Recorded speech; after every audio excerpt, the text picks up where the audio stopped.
तुमचा विश्वास, आमची बातमी। नाशिक जिल्ह्यातील घोटी येथील खासगी शाळेतून धक्कादायक प्रकार उघडकीस आला आहे। 8वी ते 10वीच्या विद्यार्थ्यांच्या दप्तरातून फायटर, चाकू, कंडोम, पत्त्याचा कॅट आणि सायकलची चेन सापडल्याने शाळा व्यवस्थापन, पालक आणि ग्रामस्थांमध्ये खळबळ उडाली आहे। शाळेतील शिक्षकांनी अचानक घेतलेल्या दप्तर तपासणीमुळे हा प्रकार समोर आलाय। शिक्षकांच्या सतर्कतेमुळे विद्यार्थ्यांची ही असामाजिक कृती उघडकीस आली। यानंतर संबंधित विद्यार्थ्यांचे पालक शाळेत बोलवण्यात आले आणि त्यांना याबाबत समज देण्यात आला। याआधीही शाळेतील काही विद्यार्थी अजब गजब हेअरस्टाईल करून हिरोगिरी करताना आढळून आले होते।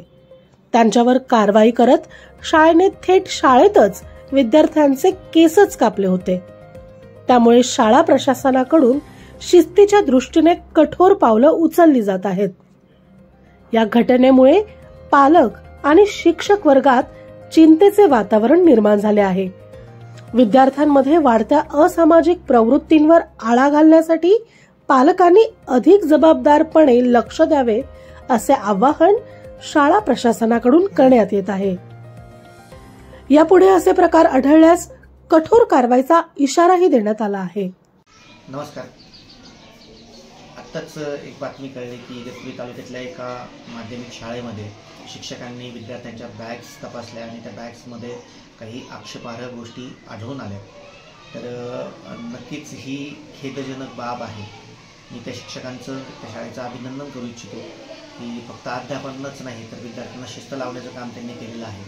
आज पाहतो असा प्रकार तालुक्यात कधी दिसून आला नाही किंवा घडला नाही, परंतु ही जी घटना घडली याच्या बाबतीत नक्कीच प्रशासनाच्या वतीने सुद्धा सकारात्मक पावलं उचलण्यात येतील। मी पालकांना सुद्धा आवाहन करू इच्छितो की फक्त शिक्षकांची जबाबदारी नाही, 8 तास विद्यार्थी शिक्षकांकडे असतो, परंतु पालकांनी सुद्धा विद्यार्थ्यांच्या बॅग्स नियमितपणे तपासायला हव्यात।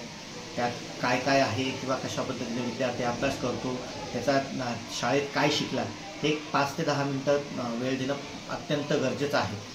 तर मी पालकांना नम्रपूर्वक आवाहन करतो की कृपया आपण आपल्या पाल्यावर लक्ष ठेवावे। शिक्षक तर प्रयत्न करतच आहेत, परंतु आपलीही जबाबदारी आहे। मी शिक्षकांचं अभिनंदन करू इच्छितो आणि सोबतच सर्व तालुक्यातल्या शिक्षकांनाही आवाहन करतो की संबंधित शाळेप्रमाणे आपण सुद्धा विद्यार्थ्यांच्या नियमितपणे बॅग तपासाव्यात।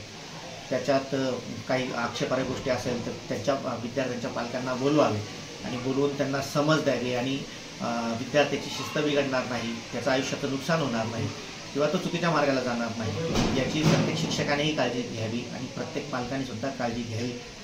नक्कीच या बाबतीत प्रशासनाच्या वतीने सुद्धा सकारात्मक पावलं उचलण्यात येतील आणि विद्यार्थ्यांचं समुपदेशन सुद्धा करण्यात येईल। धन्यवाद। आपलं शासन, तुमचा विश्वास, आमची बातमी।